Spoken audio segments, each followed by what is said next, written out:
Hello, Mott Mates. Welcome to the Whiskey Bothy for review number 1101.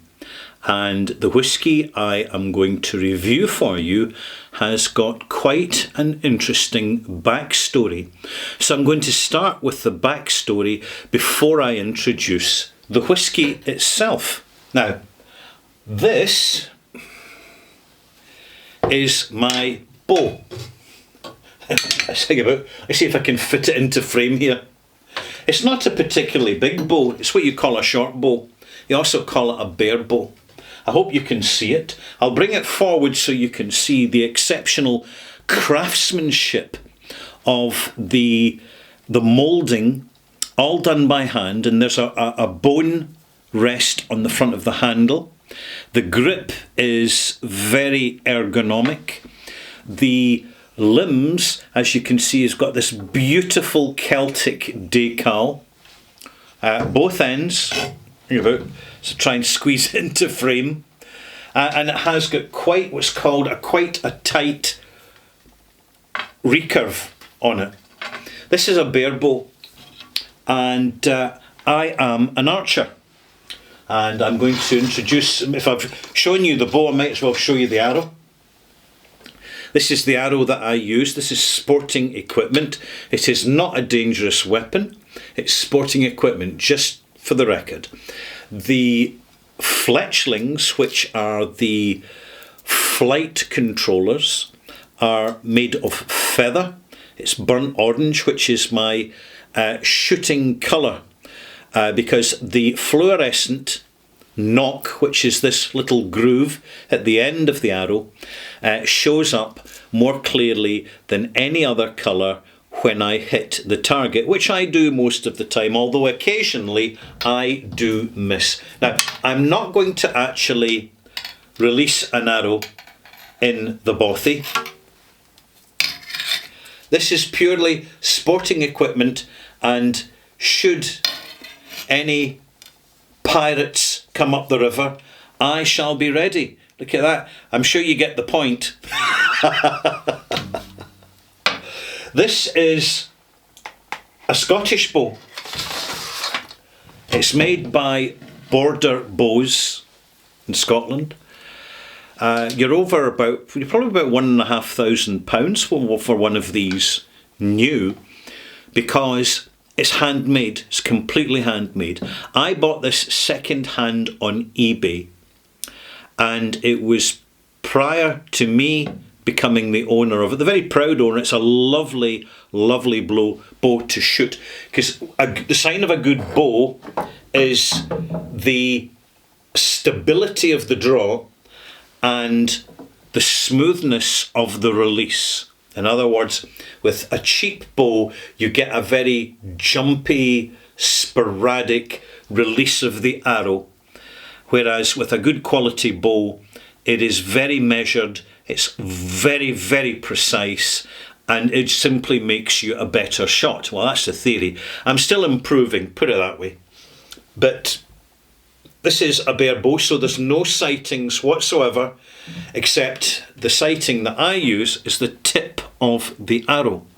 And if I put the bow to a side now, I can move on to the reason that I have introduced it to you.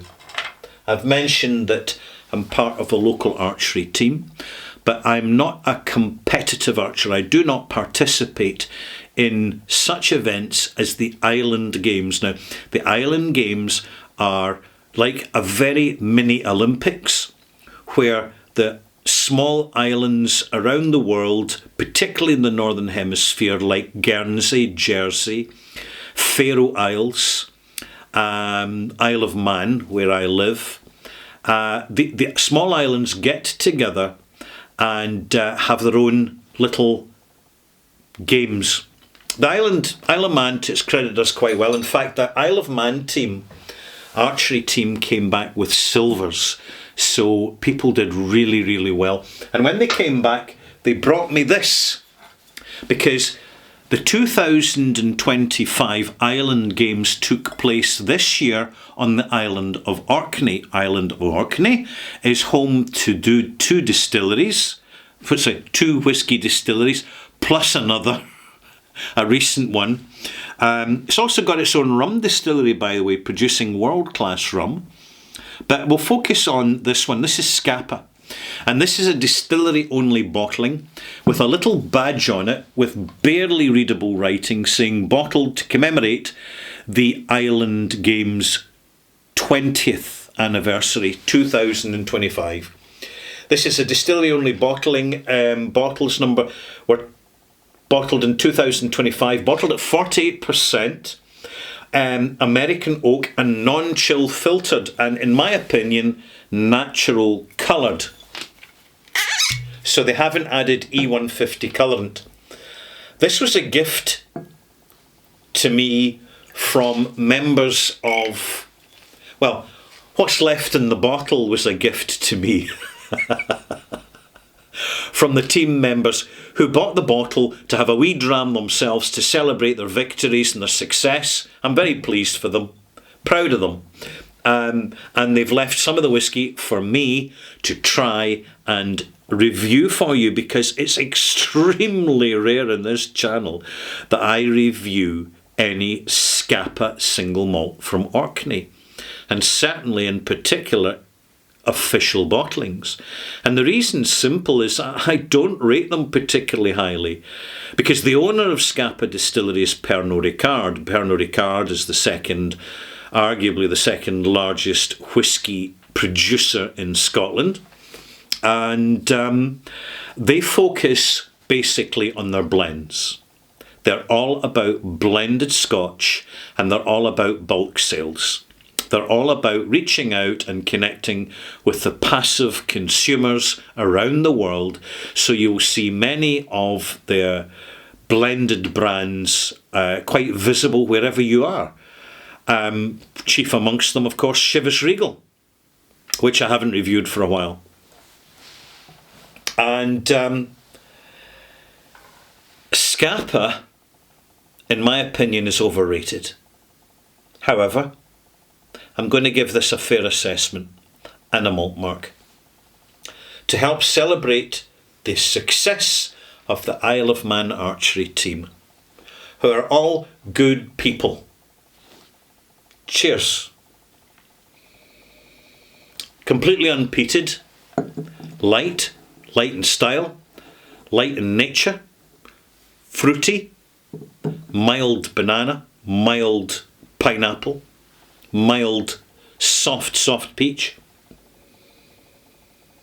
There's a little aromatic note, a top note of cough lozenges, of some softer spices, delicate spices, restrained spices, including nutmeg. There's a little bit of cream soda in there as well, as in American cream soda, which I'm told you can't get in the United States, but you can certainly get in Britain, and I recommend you try it. It's basically a super vanilla. It's a high-end, it's a high, it's a kind of volatile vanilla note, and sort of slightly chemically creamy.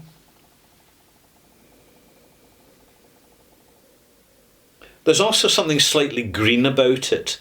This really could pass as an Irish whisky with ease. It's got that style.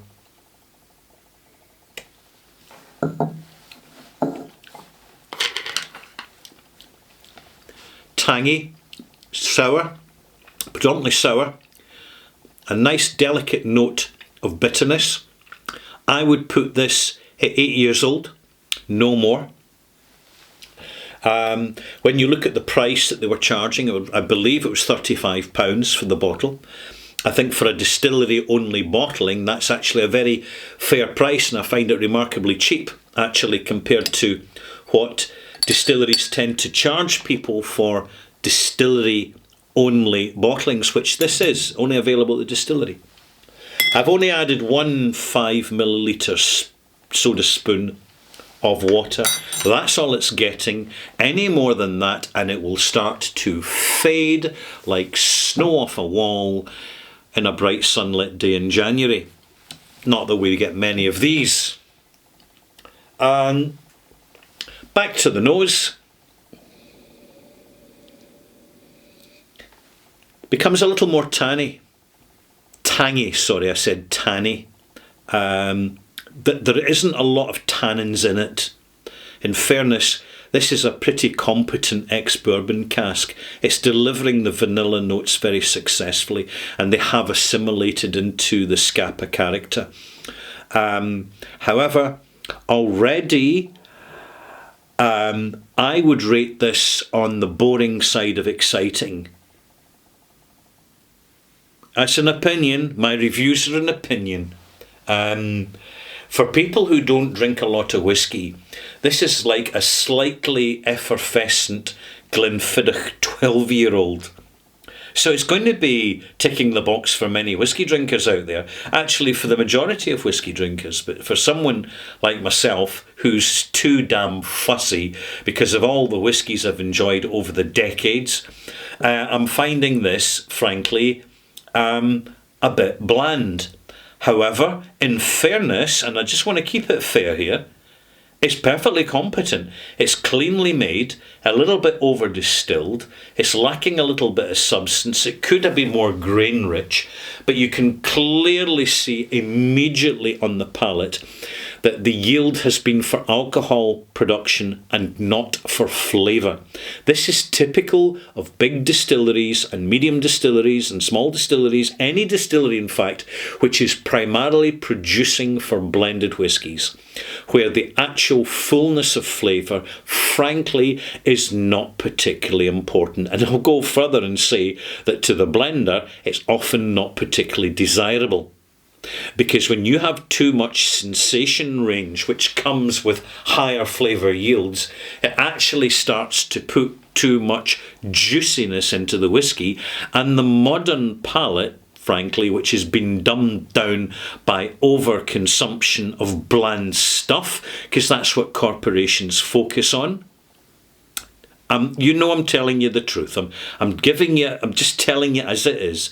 It's not necessarily what you want to hear, but that's too bad. I'm giving you an opinion. Well, it's still legal.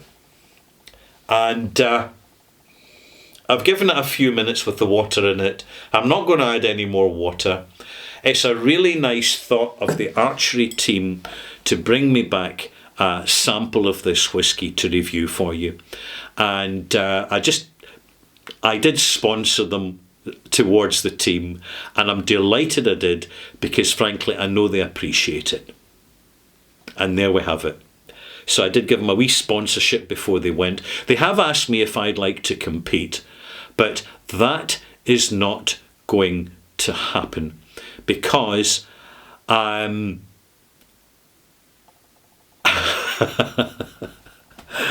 finding a tactful phrase to let you know that I'm not a very good archer. But I'm not giving up. I refuse to quit. So what I'll say is, I am enthusiastically optimistic without being particularly talented. Right. That's a good way of putting it. Let's get back to this whiskey and finish off the review. Nose is quiet. You've got to go flavour chasing in this nose. Whatever you do, don't add ice. Don't add anything. The whiskey will promptly disappear. Scapa as a distillery is capable of so much more than this. But it's what the owners make. And they make what corporations make, which is blend filler. Take it or leave it. Taste.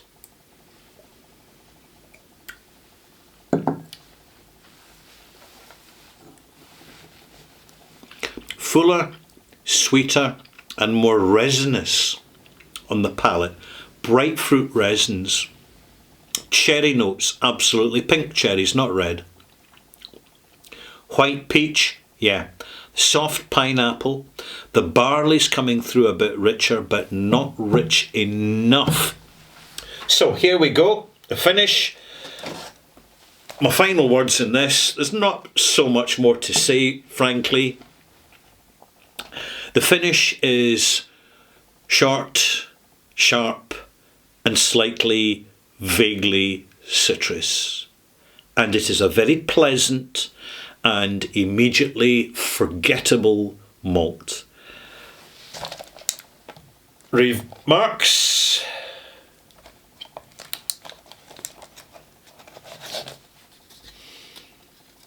No, too high, too much, being too generous. Please bear in mind this is a personal opinion. Anyone who reviews anything, unless they're taking lots of stuff from distilleries in the form of bribes or whatever, it is a personal opinion. So 78 out of 100. And there you have it for Scapa, non-age statement, distillery only, distillery exclusive, bottling. It's been bottled at 48%. If it had been bottled at 40%, my goodness, a gentle breeze would have tipped it over. It's just the light side, even for Scapa. This is a light delivery. My recommendation is, if you're looking for Scapas, beware of the hype within the whisky scene around the official bottlings, which claim to be non-chill filtered, but in my opinion there's still heavy filtering going on, even if it's not actually chilled. That's my opinion. And I find Scapa to be consistently on the unexciting side of the spectrum and the instantly forgettable side of the spectrum. If you're looking for any Scapas, your best chance of an actual event from the bottle is to look for independent bottlings, which are very few and far between. But that's really your only chance of getting something that's genuinely exciting. There's been a recent release of official bottlings, and I have been told the 16-year-old is very nice. But there's thousands of bottles of very nice whisky out there. And on this channel, I review what I like to give a good review about. And every now and again, I'll do something a little less exciting, and this is such an occasion. So hopefully it's going to be quite a while till the next occasion that I give a lacklustre, well, it's not a lacklustre review, it's a lacklustre performance from a whisky which has a certain cult status which it has never deserved. And the only reason it's got it is because it's been hard to find for most of the time. There's not a lot bottled, but no wonder. See you soon.